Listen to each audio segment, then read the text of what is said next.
వాక్యం చదువుకుందాం. కీర్తనా గ్రంథం 50వ అధ్యాయము. కీర్తనలు 50వ అధ్యాయము.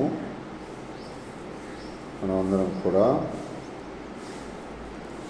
50వ అధ్యాయము 8వ వచనం చదువుదాం. నీ బలుల విషయమై నేను నిన్ను గద్దించటలేదు. నీ దాన బలులు నిత్యము నా ఎదుట కనబడుచున్నవి. 13వ వచనం. వృషభముల మాంసము నేను తిందునా, పొట్టేళ్ళు రక్తము త్రాగుదునా, దేవునికి స్తుతియాగము చేయుము, మహోన్నతునికి నీ మ్రొక్కుబళ్ళు చెల్లించుము. 15వ వచనం చదువుదాం. ఆపత్కాలమున నీవు నన్ను గూర్చి మొరపెట్టగా నేను నిన్ను విడిపించదను, నీవు నన్ను మహిమపరచెదవు. చిన్న ప్రార్థన చేసుకుందాం. పరిశుద్ధ ప్రియంగల తండ్రి, సహాయం చేయమని, కృప చూపించమని, నీ బిడ్డ బలపడే మాటలు దయచేయమని, ఈ యూట్యూబ్ ద్వారా వెళ్తున్న ప్రతి మాట అనేకులకు నాయన ఆశీర్వాదకరంగా చేయమని యేసుక్రీస్తు నామములో అడిగి వేడుకున్నాం తండ్రి, ఆమేన్. జీవంగల దేవుని యొక్క పిల్లలమైన మనం దేవాది దేవుడు ప్రభువైన యేసుక్రీస్తు వారు ఇక్కడ రాసిన మాటల్లో మొదటిగా మనం చూస్తే 8వ వచనంలో అంటున్నాడు. ఏమని అంటున్నాడంటే, మనం నమ్మిన దేవుడు, మనం పూజించే దేవుడు, మనం ఆరాధించే దేవుడు, మనకి సమీపముగా ఉన్న దేవుడు ఇక్కడ రాపించిన మాటలో మనం ప్రత్యేకంగా ఈ దినం తీసుకుంటే దేవుడు అంటున్నారు. ఏమని అంటున్నారు భక్తుడు ఆసాపు రాసిన మాటలో చూస్తే, నీ బలుల విషయమే నేను నిన్ను గద్దించటలేదు. చూడండి, ఇక్కడ ఆ పాత నిబంధన కాల పద్ధతి ప్రకారం మన పితరులు ఎన్నో రకాలుగా బలులు అర్పిస్తూ వచ్చారు, ధూపదీప నైవేద్యం పెడుతూ వచ్చారు. ఎందుకు కారణం ఏంటంటే దేవునికి అంటున్నారు, దేవునికి. కనుక ఇప్పుడు కూడా అదే జరుగుతూ ఉంది కొన్ని ప్రాంతాలు. సృష్టికర్త అయిన దేవుడు ఆయన నరుడు ఇచ్చే బలులు తీసుకునేవాడు కాడు. చూడండి, కొంతమంది ఫ్యాక్టరీలు కడుతూ ఉంటారు. ఆ ఫ్యాక్టరీలు కట్టినప్పుడు ఆ ఫ్యాక్టరీ యజమానుడికి అపవాది వెళ్ళి మాట్లాడుతూ ఉంటుంది. ఏమని మాట్లాడుతుంది? నాకు బలి అర్పించు అని అన్నాడు. బెంగళూరులో ఒకసారి మా ఆఫీస్ దగ్గరలో ఒక ఫ్యాక్టరీ, పెద్ద ఫ్యాక్టరీ కట్టాడు. ఆ ఫ్యాక్టరీ నరబలి కోరిందంట. అది ఎవరు కోరిందంటే గర్భిణీ స్త్రీ, నెలలు నిండిన దగ్గర వచ్చిన, ఇంకా డెలివరీ టైం అన్నట్టుగా ఉండే టైంలో అర్పించాలని కోరిందంట. చూడండి, ఎందుకు చెబుతున్నాను ఏంటి మాట, తర్వాత చెప్తా దాని మ్యాటర్ అంతా కూడా. చూడండి, ఆ దేవాది దేవుడు ప్రభువైన యేసుక్రీస్తు వారికి ఏమన్నాడంటే, నీ బలుల విషయమే నేను కోరలేదు అంటున్నాడు. కానీ మానవుడు ఏం చెప్తున్నాడు? ఇంకొక మానవుల్ని బలిస్తున్నాడు ఫ్యాక్టరీలకి. ఇప్పుడు ఆ సృష్టికర్త అయిన దేవుడు నమ్మిన తర్వాత నేను ఆయనతో, మరి నాతో ఆయనతో నేను ఉంటున్న దినాల్లో అక్కడ ఆఫీస్ దగ్గర పడుకున్నప్పుడు నైట్ టైంలో ప్రార్థన చేసుకుంటూ ఉన్నాను. నేను బండిపైన కూర్చుని ప్రార్థన చేస్తూ ఉన్నప్పుడు దర్శనం కనపడుతూ ఉందన్నమాట. దర్శనం కనపడుతుంది. ఏంటి ఆ దర్శనం అంటే, ఆ వ్యక్తిని ఆ ఫ్యాక్టరీ యజమానుడంట ఆ తిరిగే మిషన్లో ఆమె ఏంటంటే అక్కడ పని చేసుకోవడం వస్తుందామె. పని చేసుకునే ఆమెని మనుషులను పంపించి వెనకమాలగా కట్టేసి తిరిగే మిషన్లో వేయించేశాడు. అంటే ఈ ఈ తల్లి పిల్ల ఈ గర్భిణీ స్త్రీ ముక్కలు ముక్కలైపోవాలి, ఫ్యాక్టరీ బాగుండాలి అనేది వాళ్ళ కోరిక. ఇది ఎవరు కోరుతున్నారు అంటే ఈ లోక సంబంధంగా అపవాది కోరుతూ ఉంటాడు.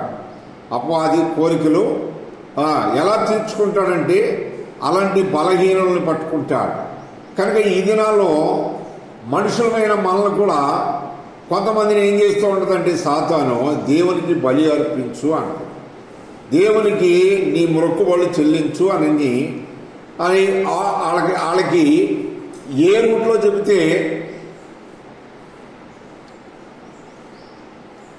రూట్లో చెబితే వింటారో సాతానికి బాగా తెలుసు.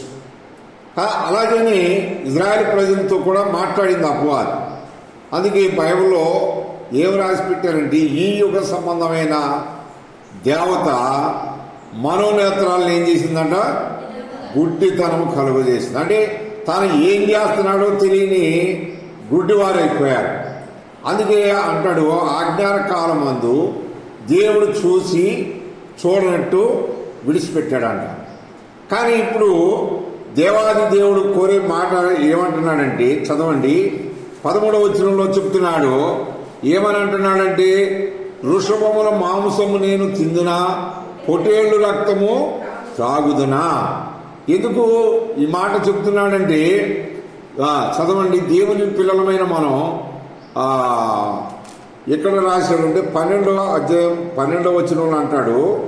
ఒకసారి 12వ వచనం, లోకము దాని పరిపూర్ణతయు నావే, నేను ఆకలి కొనినాను.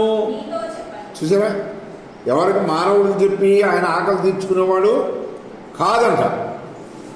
కానీ ఇప్పుడు నేను నీతో చెప్పను, నువ్వు దేనికి అర్పిస్తున్నావు, నువ్వు అర్పించే పనులు ఎవరికి సంతోషం కదా. చూడండి, అరణ్యంలో ఫారెస్ట్లో చూస్తూ ఉంటాం కదా, ఈ భయంకరమైన చిట్ట అడవుల్లో పులులు సింహాలు తనకంటే చిన్న జంతువుల కోసం వేటాడుతూ ఉంటాయి. దీని కడుపు నింపుకోవడానికి ఇది, దాని ప్రాణం బతికించుకోవడానికి అది పరిగెడతా ఉంటాయి. ఇప్పుడు దేనికి దానికే దేవుడు ప్రాణం ఇచ్చాడు, కానీ మనిషికి ఏమిచ్చాడు, ఆత్మ అనేది ఇచ్చాడు. ప్రాణంతో పాటు ఆత్మ ఇచ్చాడు. ఈ ఆత్మ ఏం చేస్తుందంటే నిత్యము దేవుణ్ణి స్తుతించాలి, గణపరచాలి. అడుక్కునే దానికంటే ముఖ్యంగా ఇచ్చేది నేర్చుకోవాలి. ఇవ్వడం ఏంటంటే దేవునికి అక్కడ అంటున్నాడు, ఏమని చెప్తున్నాడు తెలుసా, 14వ వచనంలో అంటున్నాడు, దేవునికి స్తుతి యాగము. యాగం అంటే ఏంటి? యాగము, యజ్ఞములు, వ్రతములు, అనేకమైన విధాలుగా ఈ లోకంలో కొంతమంది భక్తులు చేస్తూ ఉంటారు. యాగం అంటే అర్థం ఏంటంటే తనను తాను దేవునికి కాల్చబడుట, ఒకటి అర్పణ చేసుకున్నట. అంతేనా కాదా? బాప్తిసం తీసుకున్నాక మళ్ళీ ఇంకో దేవుడిని పూజిస్తున్నామా, వేరొక స్థలంలో మోకరిస్తున్నామా, వేరొక మాటలో మాట్లాడుతున్నామా? చూడండి, యాగం అంటే పూర్తిగా ఆయనకి అంకితమైపోవటమే. కనుక ఇక్కడ చెప్తున్న మాటను బట్టి చూస్తే దేవునికి స్తుతియాగము చేయము. ఆ దేవుడు ఎవరంటే మహోన్నతునికి మ్రొక్కుబళ్ళు మహోన్నతుడు. ఆయన పేరులో ఒక పేరేంటి, మహోన్నతుడు. ఇంకా అంటాడు మహాగణుడు, ఇంకా చెప్పాలంటే పరిశుద్ధుడు, ఇంకా చెప్పుకోవాలంటే దేవతలందరికీ పైనున్న మహాత్యము గల మహారాజు. కనుక ఈ రాజుని ఆరాధించడానికి, ఈ రాజుని గణపరచడానికి, ఈ రాజుని హెచ్చించడానికి, ఈ రాజుతో మనం గడపడానికి ఎన్నో రకాలైనటువంటి సాకులు చెప్తూ ఉంటారు. ఇక్కడ రాయబడుతూ ఉన్నది దేవుని పిల్లలమైన మనం ఆ దేవాది దేవుడు అంటున్నారు. ఏమంటున్నారు? మహోన్నతునికి ఏం చేయాలి? నీ మొక్కుబళ్ళు చెల్లించాలి. చూడండి, ఎందుకంటే మొక్కుబళ్ళు ఎందుకు చెల్లించాలి? 15వ వచనం, ఆపత్కాలమున నీవు నన్ను గూర్చి మొరపెట్టుము, నేను నిన్ను విడిపించెదను. కనుక వేరొక స్థలంలో నువ్వు మొరపెట్టొద్దు. కారణం ఏంటంటే ఇక్కడ నేను నిన్ను విడిపిస్తే నువ్వు నన్ను ఏం చేస్తావు? ఇప్పుడు మనం మానవ సహాయం కొరకు ఏం చేస్తుంటాం? పలానప్పుడు నీకు అవసరమైతే నేనేం చేశాను? ఆ అవసరత తీర్చాను. కనుక ఇప్పుడు నాకు అవసరం వచ్చింది, నువ్వు తీర్చడం లేదు అని అలుగుతాం, గొడవాడతాం, రకరకాలుగా చేస్తాం. కనుక దేవాది దేవుడు అంటున్నాడు, నువ్వు నాకు మొరపెట్టు, నేను నీకు విడిపిస్తాను, నువ్వు నన్ను మహిమపరిస్తే చాలు. ప్రభా, ఈ బాధలో నుండి, లేదా ఈ వ్యాధిలో నుండి, ఈ సమస్యలో నుండి, ఈ యొక్క గలిబిలి నుండి, రకరకాలైనటువంటి పరిస్థితుల నుండి నన్ను నువ్వే విడిపించావు అని నువ్వు మహిమపరిస్తే దేవునికి ఎంతో చెప్పండి సంతోషం, దేవునికి సంతోషం. కనుక ఇది కూడా చేయలేని చాలామంది ఏం చేస్తూ ఉంటున్నారు? ప్రార్థన చేయడం కొంతమందికి రాదు. సరే, ప్రార్థన నేర్చుకుని ఎట్లా కొట్ట ఆరాధించడం కొంతమందికి తెలియదు. దేవుడు చేసిన దానికి ప్రతిఫలముగా దేవునికి మహిమ రావాలంటే, దేవునికి సంతోషం ఆనందం కలగాలంటే మనము ఆయన సన్నిధిలో కూర్చొని ఆయన చేసిన కార్యాలకి మనం ఏం చెప్పాలి? థ్యాంక్స్ అయ్యా అని చెప్పాలి, నీకు వందనాలయ్యా అని చెప్పాలి. కనుక ఇదేమన్నా పెద్ద బరువు మోస్తున్నామా? చదవండి, 23వ వచనంలో అంటాడు, ఏమన్నాడు? స్తుతి యాగము అర్పించువాడు. చూడండి, ఇక్కడ స్తుతి యాగము అర్పించువాడు ఏం చేస్తున్నాడంటే దేవుణ్ణి సంతోషం పెడుతున్నాడు, మహిమపరుస్తున్నాడు. అడుక్కునే దానికంటే బదులుగా ఏం చేయాలి? అడుక్కునే దానికంటే బదులుగా ఏం చేయాలి? దేవుడు ముందే చెప్పారు, ఏమన్నారు? నీకు అక్కర ఉన్నది ఏదో నాకు తెలుసు, అయినా కానీ ప్రార్థించి అన్నాడు. అంటే ప్రార్థన అనేది ఎక్కువగా చేస్తూ ఉంటారు, కానీ ఆరాధన అనేది చేయటం చేతగాని వాళ్ళు వాళ్ళకి కూడా ఉండాలి. కానీ దేవుని దగ్గరికి వెళుతారు, కానీ దేవుని దగ్గరికి ఎందుకు వెళ్తున్నారంటే అవసరతలకు, అక్రతలకు, వాళ్ళకున్న సమస్యలు పోవటానికి, వాళ్ళ పిల్లల పెళ్లిళ్ళు అవ్వటానికి, లేదా ఉన్న ఆస్తులు పెరగడానికి, దీనికి కాదు. దేవుని దగ్గరికి ఎందుకు వెళ్ళాలంటే ఆరాధించడానికి, వారమంతా కాపాడేందుకు. గడిచిన సంవత్సరం అంతా, లేదా గడిచిన 2 నెలలు, ఈ 3వ నెలలో, ఈ వారం వరకు, ఈ రోజు వరకు నన్ను నీవు సురక్షితముగా ఉంచినందుకు, ఆరోగ్యంగా ఉంచినందుకు, ఆయుష్ ఇచ్చినందుకు.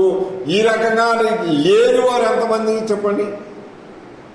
వయసులో ఉన్న హాస్పిటల్కి పోతే విరామ లేకుండా ఉంటారు వయసులో ఉన్న వాళ్ళు. కానీ దేవుని యొక్క పిల్లలమైన మనం, దేవాది దేవుడు ఇక్కడ చెప్తున్న మాటను బట్టి దేవుడే సాక్ష్యం ఇస్తున్నాడు. ఏమనంటున్నాడే? స్తుతియాగము అర్పించువాడు నన్ను మహిమపరుచున్నాడు, నేను వానికి దేవుని రక్షణ కలుగజేయనట్లుగా వాడు మార్గము సిద్ధపరచుకొను. కానీ దేవుని పిల్లలమైన మనం, దేవాది దేవుడు ప్రభువైన యేసుక్రీస్తు వారు మన అందరి హృదయాల్లో ఉన్నవాడికి మానవులమైన మనం ఆరాధన చేస్తే ఆయనకి ఎంతో తృప్తి కదా. ఇప్పుడు ఇంటికాడ కూర్చుంటే మీకు తృప్తేనా? చెప్పండి. రక్షింపబడిన వారు వస్తే, మందిరానికి వస్తే, దేవుని మాటలు వింటే, బలపడితే, ఈరోజు దేవుడు నన్ను చాలా బాగా బలపరిచారు అని అనుకుంటాం. అదే ఇంటికాడ కూర్చుని మన సమస్యలంతా చూస్తూ ఉంటే ఏమన్నా సంతోషం ఉంటుందా? చదవండి, ఎబ్రీయులకు రాసిన పత్రిక 13వ అధ్యాయము 15వ వచనంలో మనం చూస్తాం. ఎబ్రీ 13వ అధ్యాయం త్వరగా స్పీడ్గా చూడాలి. ఎబ్రీయులకు రాసిన పత్రిక 13వ అధ్యాయము 15వ వచనం. కాబట్టి ఆయన ద్వారా మనము దేవునికి ఎల్లప్పుడూ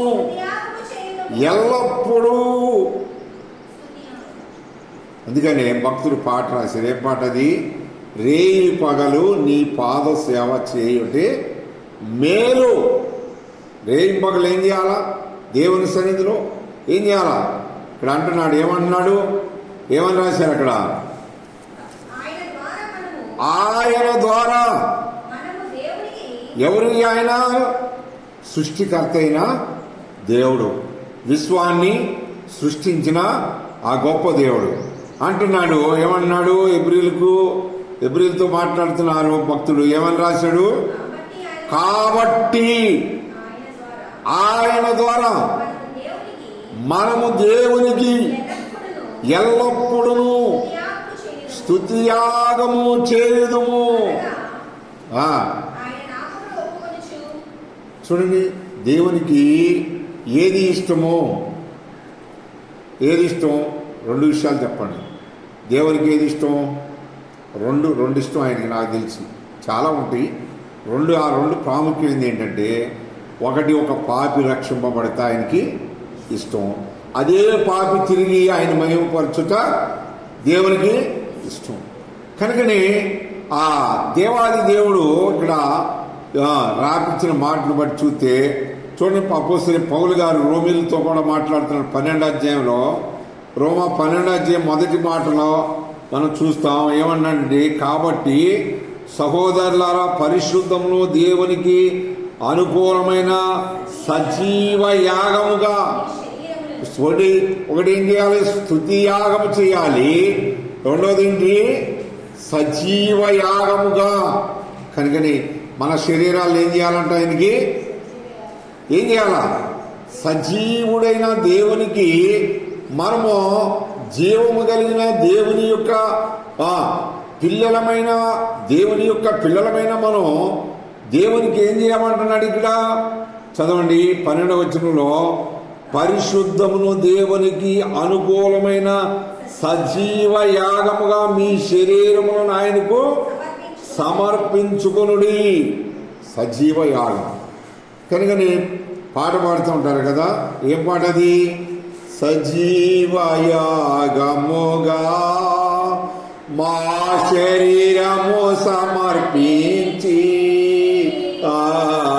సజీవ యాగముగా మా శరీరము పీంచి, సంపూర్ణ సిద్ధినందా శుద్ధాత్మను సగితివి. ఎట్లంట?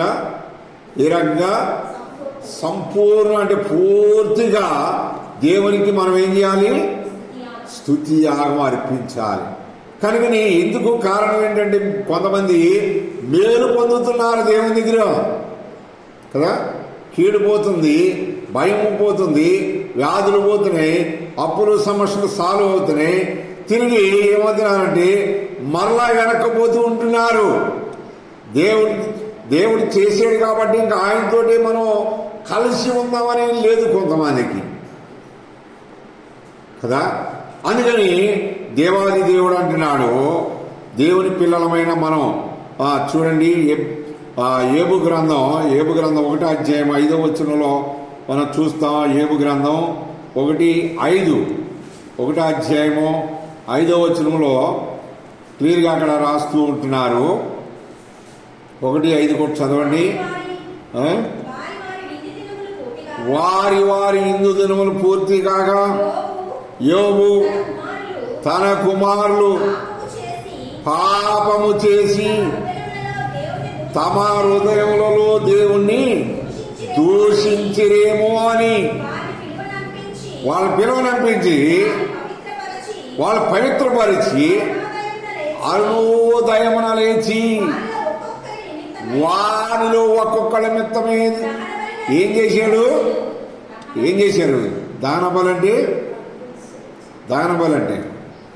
దానబలి. దేవుని యొక్క సన్నిధిలో నా పిల్లలు ఎక్కడ అపవిత్రులైపోయారో, ఎక్కడ దేవునికి విరోధంగా పాపం చేశారు. చూసా, ఇందులో కూడా ఏముందని తలుతున్నాడినా, ఇందులో కూడా పాపం చేశారేమో నా పిల్లలు అని ఒక్కొక్కరి నిమిత్తం ఏం చేశాడంట? బలి అర్పిస్తూ వచ్చాడు. మొక్కు అంటే దాన్ని ఏమంటారంటే దేవునికి ఆరాధన. దేవునికి స్తుతించడం. నా పిల్లల నిమిత్తం ఇదిగో ఒక్కొక్కళ్ళ నిమిత్తం నేను ఏం చేస్తున్నాను, నిన్ను మహిమపరుస్తున్నాను. కనుకని మనం కూడా అదే బాటలో చేస్తే చాలా మంచిది. కనుకని దేవుని పిల్లలమైన మనం ప్రకటన గ్రంథం 3వ అధ్యాయంలో త్వరగా చూడండి. 3వ అధ్యాయము 21వ వచనంలో మనం చూస్తాం. ప్రకటన గ్రంథం 3:21.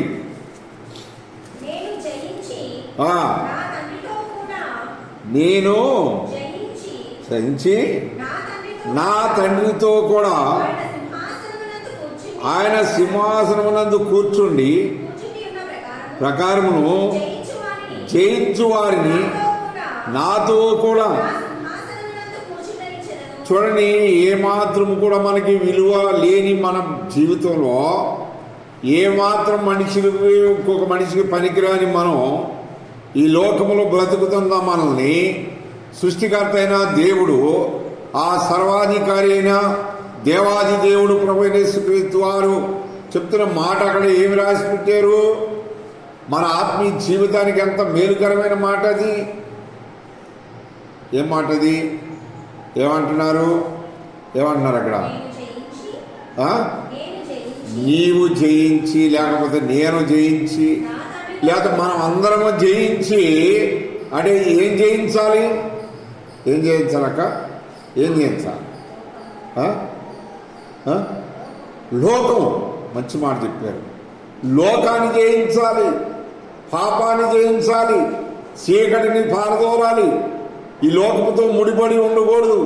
ఇట్లన్నిటిని దాటుకుని వెళితేనే ఎక్కడ కూర్చోబెడతానంట? ఆయన ఉన్న స్థలంలో ఆయన సింహాసనం ఆయన కూర్చున్న కాడే సింహాసనం. మనకు కూడా మనకి ఏమన్నా అర్హత ఉందా? అసలు ఆరాధించడానికి అర్హత ఉందా? వాస్తవంగా చెప్పాలంటే దేవుని దగ్గరికి వెళుతారు కానీ తిరిగి దేవునికి ఏమీరు వాళ్ళు ఏమి ఇవ్వలేకపోతున్నారు చెప్పండి. మీ నుంచి దేవునికి ఆ స్తుతి అనేది చెప్పలేకపోతున్నారు. ఎంతసేపు చెప్పినా కానీ ప్రార్థనే చేస్తూ ఉంటారు. అది ప్రభా, ఇది ప్రభా, అది ప్రభా, ఇచ్చే పనుల నుండి ప్రభా, మేము తీసుకునే పనులను ఉంటాం. ఏ కోరికలు ఉంటాయి మనుషులకు. మనిషి ఎవరయ్యా అంటే కోరికల జీవి, ఆశా జీవి. ఎంత ఇచ్చినా కానీ తృప్తి లేని జీవులుగా ఉంటారు. కానీ దేవుడు కూడా చూస్తూ ఉంటాడు పైనుండి. వీళ్ళకి మేలు చేశాను, కీడును పారదోలేను, భయాన్ని పారదోలేను, అనేకమైన సమస్యల నుంచి వీళ్ళకి విడుదలిచ్చాను. కానీ నోటితోటి కొంచెమైనా కానీ నాకేం చెప్పలేదు వీళ్ళు. థ్యాంక్స్ అని చెప్పలేదు కదా. పక్కింటి వాళ్ళు కరేపాకు ఇస్తే, అది ఉల్లిపాయ ఇస్తే ఏం చెప్తావు? మళ్ళీ తిరిగి ఇస్తామని అక్క, థ్యాంక్స్ అక్క అంటే కారణం ఏంటంటే ప్రజెంట్ ఇప్పుడు కావాలి కాబట్టి, సహాయం చేసావు కాబట్టి థ్యాంక్స్. మళ్ళీ తిరిగి ఇచ్చేసామంటే అప్పు తీరిపోయినట్టు. ఈ మనుషులు ఎంత చెప్పుకుంటుంటే మరి దేవునికి ఎంత చెప్పాలా?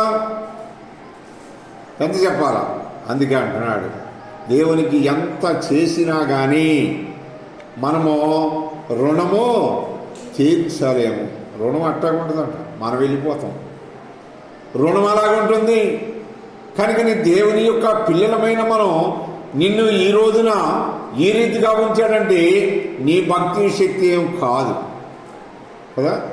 మన భక్తి కాదు. మనం నాకు తెలిసి ఒక సెకండ్లోనే మాయమైపోయేవాళ్ళం.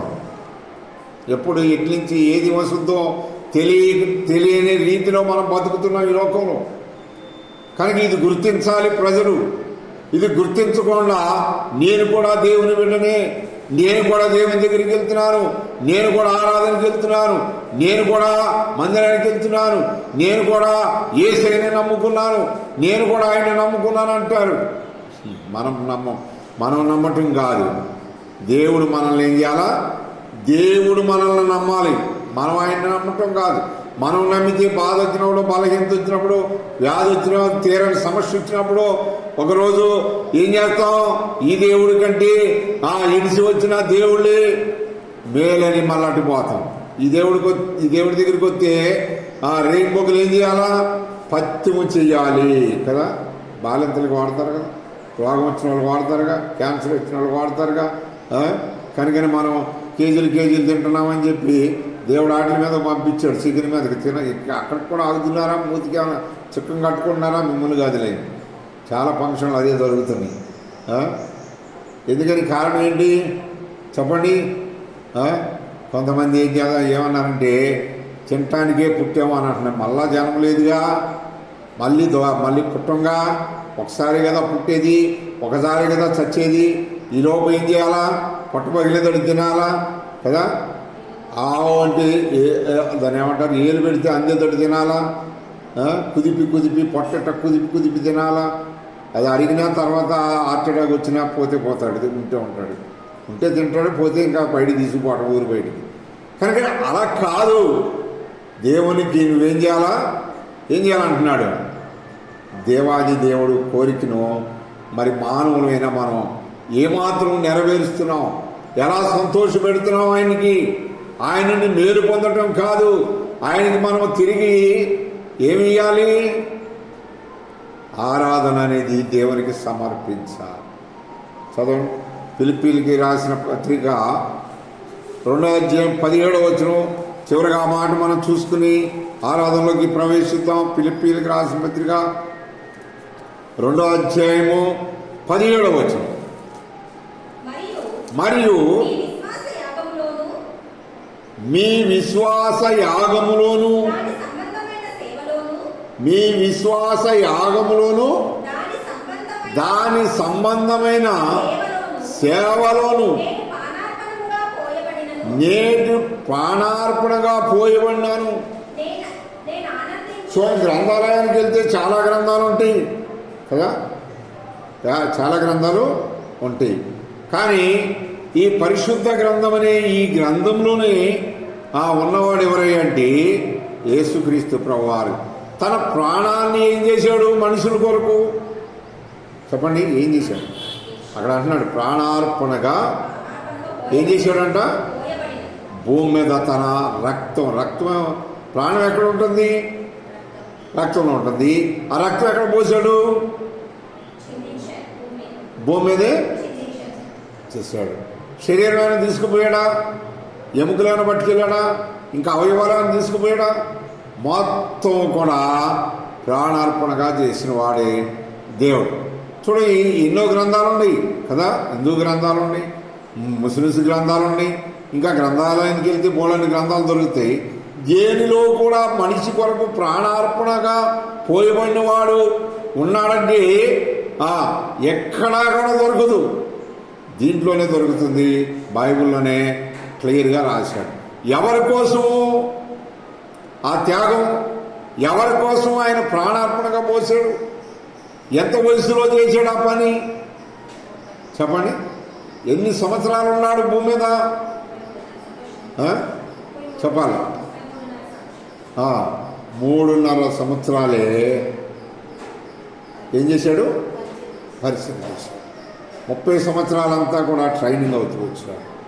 ఈ 3.5 సంవత్సరాల్లో అంటే చాలా చిన్న వయసులో ఏం చేశాడు,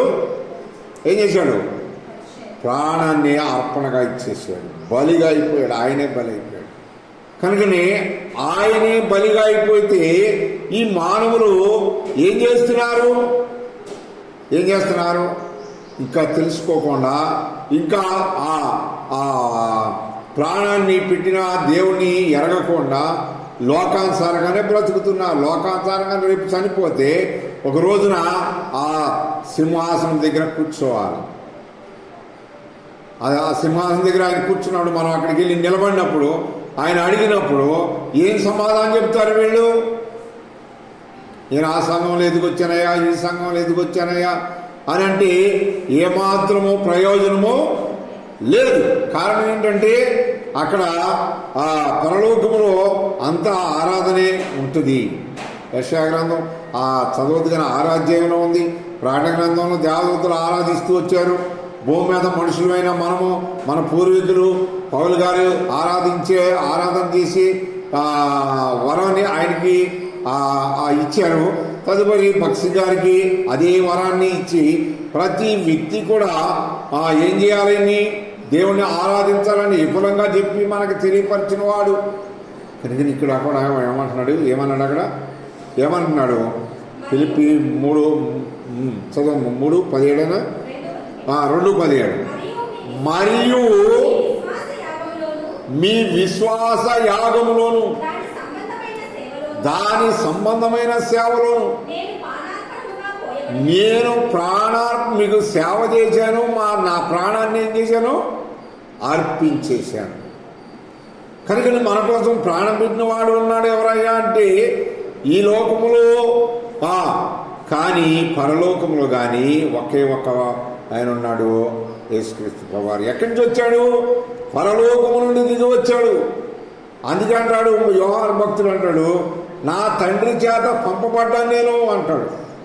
తండ్రి పంపించాడు, నువ్వు అక్కడికి ఏం చేయాలా, నీ ప్రాణాన్ని అర్పణగా ఇచ్చేయాలి. కనుక ఇలాంటి వాడు దేవుడు. ఇలాంటి వాడిని ఆరాధించడానికి మానవుడు ఎంతో కష్టపడుతున్నాడు, ఎంతో బాధపడుతున్నాడు, ఎంతో ఇబ్బంది పడుతూ ఉంటున్నాడు. కనుకని ఎందుకయ్యా అంటే పౌలు గారు అంటాడు, యేసు క్రీస్తు గురించి రాసినాడు. ఏమని అన్నాడు? అపోస్తలుల కార్యం 10:36 చదవకుండా మనం చెప్పుకోవచ్చు. ఏమన్నాడు?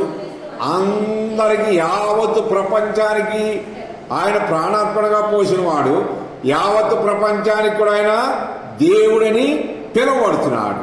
కనుక ఆ దేవుని దగ్గరికి రాకోకుండా, ఆ దేవుని నమ్మకుండా, ఆ దేవునికి ఆరాధన చేయకుండా ఉంటే నీ జీవితంలో మేలు అనుభవించలేవు. కనుకని సృష్టికర్త అయిన దేవుని కోరిక తీర్చాలనుకుంటే ఇప్పుడే ఏం చేయాలి? మనం ఆయన్ని నమ్మాలి మీరు. కనుక నేను నమ్మి దేవునికి ఏది ఇష్టమో అది తెలుసుకొని అది చేస్తే ఉత్తమమో, అది చేస్తే మంచిది. అంటే దేవాది దేవుడు కోరికను మరి నెరవేర్చకుండా మనుషులు ఏం చేస్తున్నారు? నిజదేవుణ్ణి తెలుసుకుని కూడా, నిజదేవుణ్ణి ఎరిగి కూడా ఆయనకి మహిమ రాకోకుండా మనుషులు దొంగిలిస్తూ ఉంటున్నారు, మనుషులే తీసేసుకుంటున్నారు ఆ ఘనతను. కనుకనే పెద్ద పెద్ద బోర్డులు పెట్టుకుంటున్నారు. ఏం బోర్డులు? అపోస్తులని, ప్రవక్తలని, ఉపదేశకులని, ఇంకా ఎన్నెన్నో పెడుతున్నారు. కానీ దేవునికి ఏమన్నా సంతోషమా? దేవునికి ఏమన్నా వాటి ద్వారా మహిమ వస్తుందా అన్నది ఆలోచిస్తే, దేవునికి మహిమ రావాలంటే నువ్వు ఘనపరిస్తేనే ఆయన నిన్ను హెచ్చిస్తాడు. అందుకే అంటాడు, ఏమంటాడు? నన్ను ఘనపరచు వారిని నేను ఘనపరుస్తా, నన్ను హెచ్చించు వాడిని నేను హెచ్చిస్తా. ఎలాంటి హెచ్చింపు అంటే భూమి మీద ఉన్న జనులందరికంటే నిన్ను పైవాడిగా చేస్తా, భూమి మీద ఉన్న జనులందరికంటే నిన్ను హెచ్చుగా చేస్తా. అంత గొప్పగా చేసే దేవుని మనం ఆరాధించకుండా ఎలా ఉండగలం? కనుక నేను దేవుడిచ్చిన మాటలు బట్టి మనం మోకరిద్దాం. దేవుడి మాటలు దీవించి ఆశీర్వదించి మన హృదయంలో నీరు కట్టునుగాక. ఆరాధించుకుందాం.